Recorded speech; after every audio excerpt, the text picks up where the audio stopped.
السلام علیکم جی، پیٹ مل blogger Facebook page related to goat farming. آج کی اس ویڈیو میں ہم بات کریں گے ناکارہ بکریوں کی چھانٹی۔ کسی فارم کی کامیابی کا دارومدار اس فارم پر موجود بہتر صلاحیتوں کی حامل بکریوں پر ہے۔ اگر بچوں کی پیداواری صلاحیت اپنی ماں سے کم ہو تو ظاہر ہے بکرا جس کی یہ اولاد ہے اچھی خصوصیات کا حامل نہیں۔ ایسے بکروں کو ریبڑ سے نکال دینا چاہیے۔ نسل کشی کے لیے بکروں کا انتخاب ایسے جڑواں بچوں میں سے کریں جن کی پیداواری صلاحیت ریبڑ کی اوسط پیداواری صلاحیتوں سے بہتر ہو۔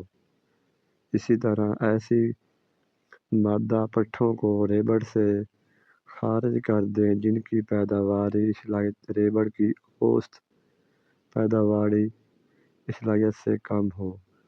ایسے جانوروں کی بھی چھانٹی کر دیں جو لاغرض اور جن کی بڑھوتری کی شرح کم ہو۔